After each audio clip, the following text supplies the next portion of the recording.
Universitas Lampung menargetkan mulai membangun Rumah Sakit Perguruan Tinggi Negeri atau RSPTN pada Desember 2023 dengan anggaran sebesar 600 miliar rupiah.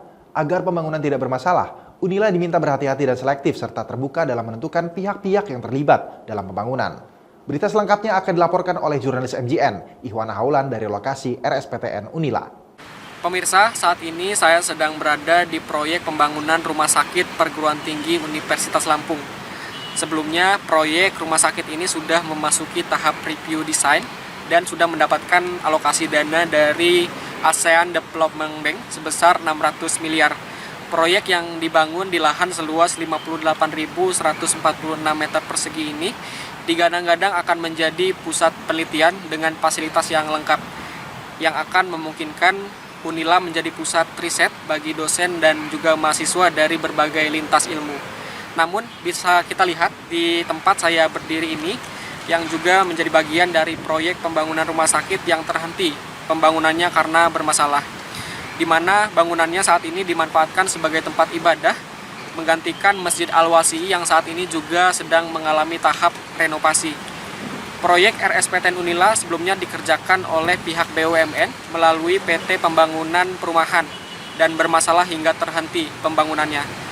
Dan berdasarkan informasi yang terakhir kami dapatkan, proses pembangunan konstruksi RSPTN ini akan kembali dimulai pada 2023 Desember mendatang dan baru akan di-launching kembali pada 2026 mendatang.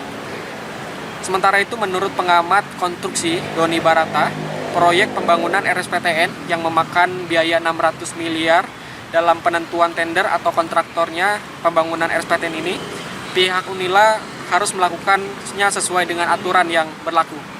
Doni berharap tidak ada bentuk permainan di belakang yang akhirnya membuat pembangunan ini kembali terbengkalai. Ia juga mengimbau untuk Unila harus berhati-hati dan selektif dalam menentukan pihak-pihak yang ikut serta dalam proses pembangunan rumah sakit ini, termasuk dalam pemilihan kontraktor.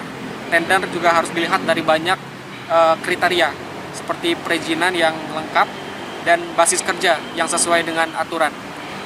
Doni juga berharap agar ke depan RSPTN ini tidak menemui masalah.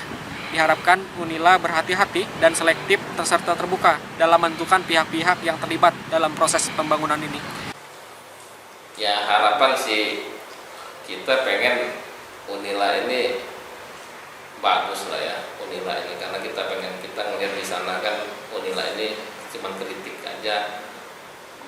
Sebaiknya diadakan master plan lah. Kita ngelihat bangunan tumbuhnya itu tidak terencana gitu begitu. Kita ngelihatnya seolah-olah kayak bangun kos-kos pribadi gitu, ada duit bangun di sini, ada duit bangun di sini. Jadi perencanaan tidak terjadi, tidak sistematis gitu. Seharusnya Unila ini salah satu universitas negeri tertua di Lampung.